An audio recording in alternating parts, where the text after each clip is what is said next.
I tell you, I smile today when I think about the fact that we have friends like Tim Keller who write books like this, filled with biblical truth that respond to real issues that we face in everyday life. And Joe Amaral, I smile too because you're that kind of guy too. You are a writer and a theologian, an apologist, and in this book, you're helping us go a little deeper every time through it, and hopefully this can serve as a bit of an interest, a teaser, if you will, for people to order the book and get it and read it. Well, what I appreciate about his book is that he's not afraid to ask the tough questions.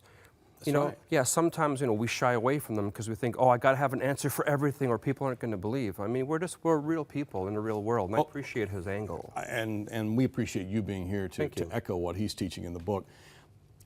So in 1 minute, here's a tough one. All right. Why does God allow suffering? Why does God allow suffering?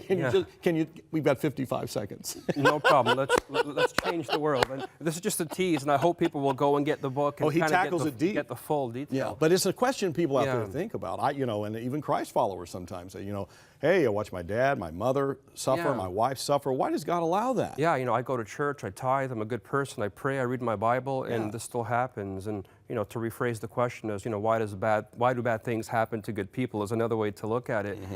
And I don't believe that God causes these things at all. I mean, who would want to serve a God who causes people to have cancer and causes people to be sold on the sex slave market in Thailand? Why would I serve a God like that? He doesn't cause these things. He gives us free will. We live in this world and we have the freedom to make choices, both good and bad. And like a loving parent, I love my kids, but sometimes you have to allow them, not cause them, allow them to make decisions that are going to help shape and define who they are as people.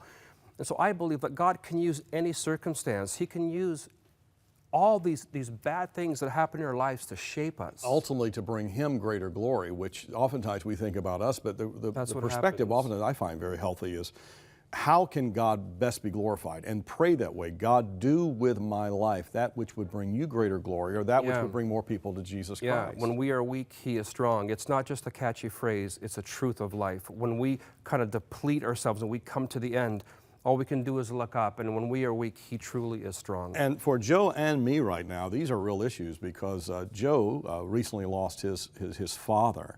And my father, who's 90 years old and really struggling physically right now in the U.S., you and I are called by God every single day to proclaim His truth.